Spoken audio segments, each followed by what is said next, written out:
is that? Oh, that's true. The wheel right start.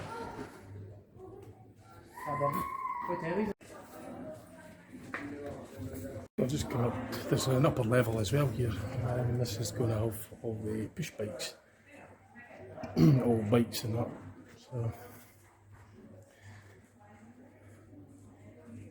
yeah, I'll show you what's here.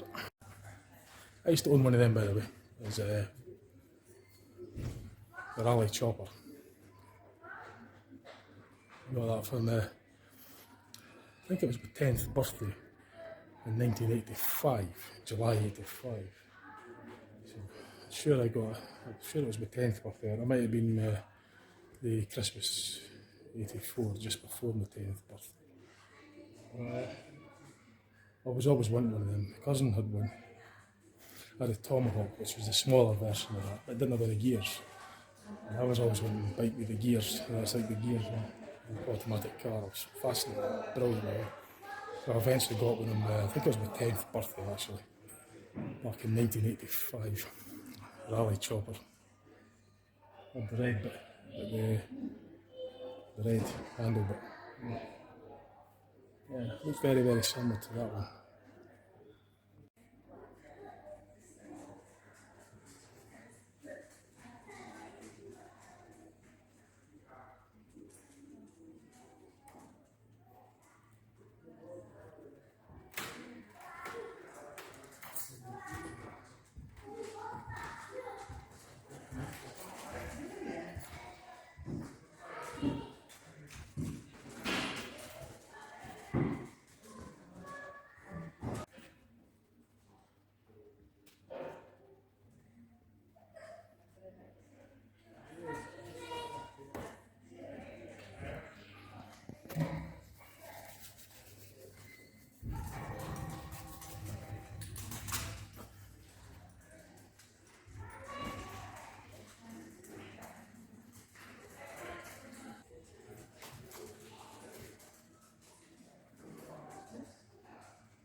So that was quite good. So I'm just going to go around again and focus in on a few things. I was sort of going on pretty quickly to get footage for the video. So as I say, I'm just going to go back around and focus in on a couple of things for myself. I won't need to video that, so I shall get that done. I'll keep you posted to see what else I'm doing. I'll probably go back outside after this. I'm just back around at the Aviation engines, the radio, well, it's a radio engine and out my depth here. I've not really got much of a clue how they work. They burn fuel and make the plane go.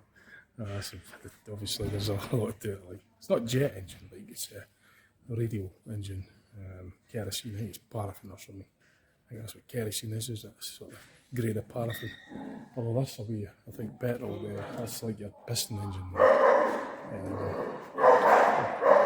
That looks like a V12 Rolls Royce. Yeah, a V12 engine. Yeah. It'll just be straight out the valves, exhaust ports. The induction side will be in the centre. The air will go in there, that'll be the air intake. Because the air will go in that side of that bank of the, well, there's obviously two banks to this engine, that's your V6. So there's 6 cylinders on that side, and then the other half of the other bank of the V, there's another 6 cylinders. And they all merge into the big crankshaft at the bottom. And there must be transfer gears that come up to drive the propeller at the end of this main drive shaft. So if any engine I'm familiar with in the plane, it'll be that type, because it's like similar to that of the internal combustion engines in the cars, the buses obviously. I don't really know how they work. They're cool by the looks of it, but ultimately it'll do the same job. It'll make the shaft turn, the crankshaft turn, because it is fuel, it's petrol, well, piston engine rather than a jet engine. A jet engine's totally different. I don't know how they work either. Burns kerosene and sucks air in from the front, but these things are this aviation thing they got together. I'm not quite sure how they work.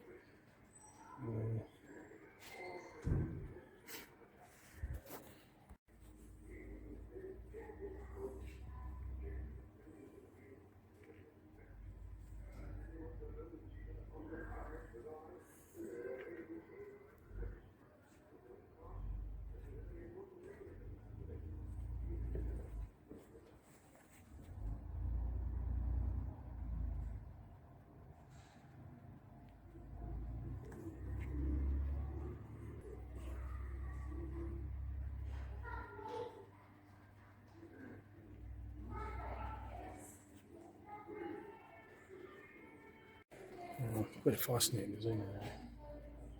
That must be the fuel rails. Fuel rail going along there. Be high pressure fuel, I guess. Spark plugs, maybe somewhere in there.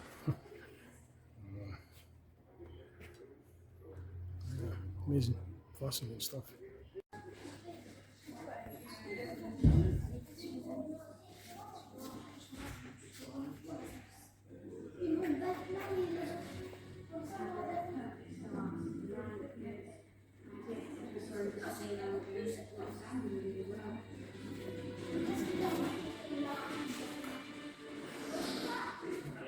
I've actually had another look at the suspension on this car, the Morris Minor, and it looks like it's a torsion bar that goes down here. Torsion bar suspension. That's part of the suspension there, that bar and along there. I thought it was something up there, but it's no, that's just the bumps up. There could be upper suspension arms up there, but this looks like the main spring in this from this bar here, the torsion bar. There's one on the, obviously the other side, and you must be able to set the height with the spline on the end. The rear is definitely leaf spring, that's leaf spring suspension. And that's the bump rubber up there at the top. But this has got, the front is a torsion bar, because it kind of, the spring in this is the actual tensile torque in that bar is your spring. That's what gives the front its springiness. It's the way it's torsion. So as the wheel goes up, as that goes up, that's going to obviously cause this bar to turn. As that's going up, it's going to cause a turning motion in this bar, and that'll be the resistance to that bar. The torque of that bar will be your springiness. That'll give the springiness to the front wheels.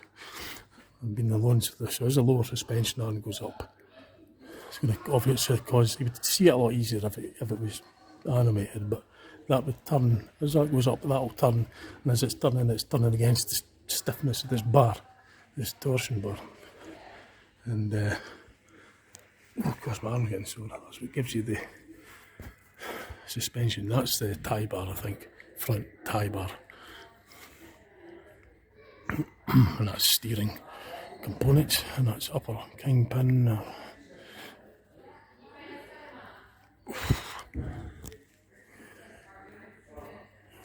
So yeah, the front wheel on that is torsion bar. On that car, it's hydroelastic, or hydroelastic. But on this, it's mechanical. And most of your conventional cars nowadays are like coilover McPherson struts and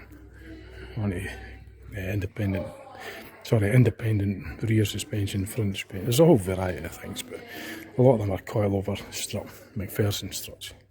I'm not sure what the rover is, but I'm guessing that'll be McPherson struts. I could be wrong, I don't know. Maybe have a look actually. Oh, yeah, I think it is McPherson strut. Coilover strut on the front.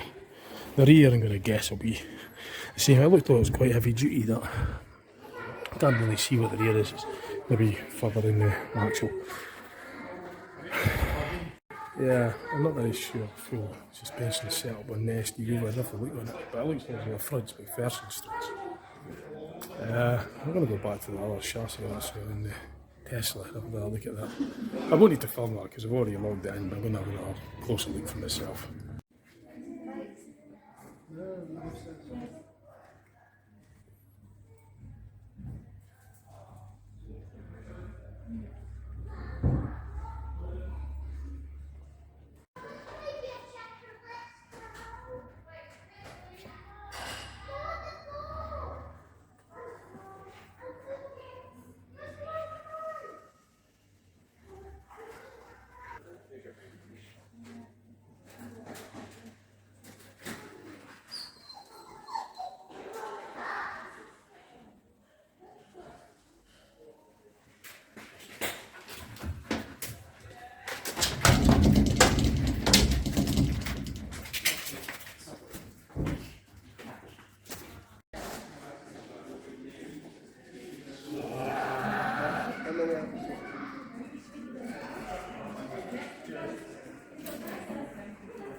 You can say hello if you want. We just put it on bed. Yes. Right, so that's his coming out of the museum just now. I'm going to go up to Alford High Street and show you what Alford High Street looks like. So remember I'll get to it. No, it's just up there, but obviously I can't walk through somebody's garden, but there's a way up to it. I think that's probably that way. So yeah, it's a big car park here outside the museum, and there's the outdoor track for the buses are just all joined onto it. It's all on the same ground. I'll go my way up to the high street and show you what it looks like. So I'm just leaving the car park. I'll make my way up to the high street. If there's fish and chips around, I'll find it.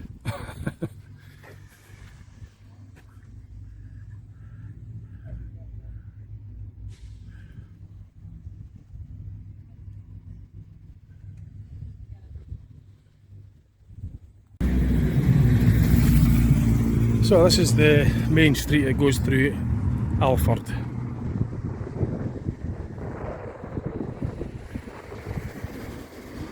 It's a small sort of village-like place. It's a lovely drive to get to. It goes through, it's part of the Deeside district.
Right, so I've had a look around, well, just a wee look around the Alford High Street, show you what it's like. I'm going to make my way down. That old bus that came in there would have been doing the tour, like a sort of tour. I missed it unfortunately, but it was busy in the museum, so I'm going to make my way back to the buses, just to see what's happening now. It's getting on now. It's 3:25, so I think it sort of winds in at about 4 o'clock. So we'll see what it's doing. If there's still tours running, I'll go on it, but I'm beginning to think it's sort of winding in now. Some of the local buses, bus timetable. I'll show you the timetable. It's for the local buses.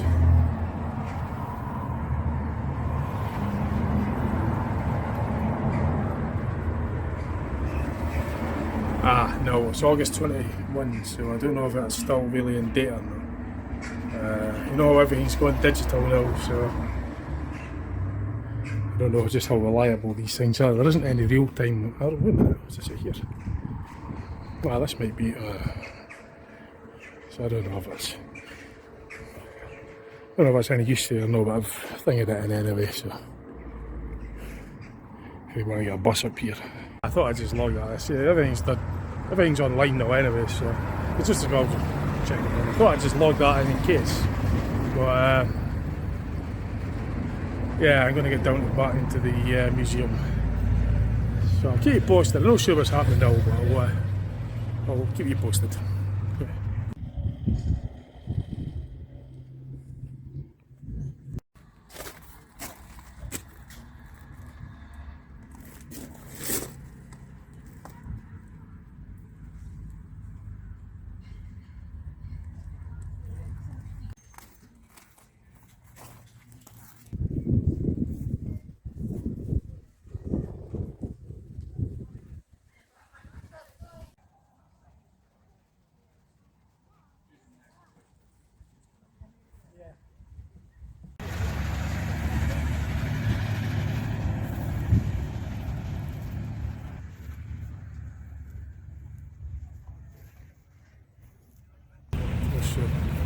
Waiting on one of the drivers to take the old Leyland PA bus. This is Bluebird coach. So I just. I don't know. Yeah. And I'll go on that Leyland PA lane. That's the plan.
So I jumped off and got footage of the buses going round there just before they come off the track. That was good to be parade, that actually. So I think I'll round off the video. That's pretty much time to go now. So it's been a good day, a long day. It's been good, quite hot. That's bus 6 here, just parked up in that position now. So I'll be driving that back home, back to Justin, back to its home, which is Justin off this video. This is, as I say, this is the Grampian Transport Museum up at Alford in the Deeside district in Scotland. For those obviously that are watching it anywhere in the world, again just to try and clarify where it is, give you an idea where we are. I'll put a map up, and if I remember I'll put a Google map up, so if you want to get to the museum, it's fairly easy. It's just up there. Well, depends on where you're coming from, obviously, isn't it? But it's on the A944, and it's well signposted once you get to Alford. Alford's not a very big place. It's just a wee village basically. So you wouldn't have any difficulty finding it once you get to Alford. This is one of their annual opening days, so well, it's like an event. But the other days you could still come up. There'll be the museum that I went in. That's open like all year. Is it all year or it's seasonal? It's open throughout the season anyway, whatever it is. I can't remember if it's all year round or maybe just through the summer months, like maybe March to October or something. I'm not sure. But that you could turn up any day. Make sure that phone first. Make sure they're open. It's a long drive to come if it isn't. But it's well worth it if you if you are planning on coming. This next Sunday, the buses. Bus 6 will be going out. Yeah, probably a passenger. I might do driving, but the other guy's going to have a shot and I'll get a chance to be a passenger. Get a break. I like driving anyway, but we're going down to Lathamond Bus Museum. This is not far from Dunfermline. I done a video on that last year, so but we didn't have that bus. Well, that was still in service. That was still in service last year. As I say, that just retired from service in October 2021. That retired from service last October, but last year's Lathamond back in August, that was still running in service. So this Lathamond, this next week will be its first rally. Well, first time it's been to Lathamond. So I think its first rally would have been Glam's Motor Extravaganza back in the early last month. But I was working, I couldn't make it. So it's been rallied for that since it's left service. Well, anyway, right, I hope you've enjoyed the video. Just see what else I put up if you're interested. Okay, I'll get this compiled up and get it on the channel as soon as I can. That's that. Doing the circuit. Right, I'll catch you later, okay? See you later, bye.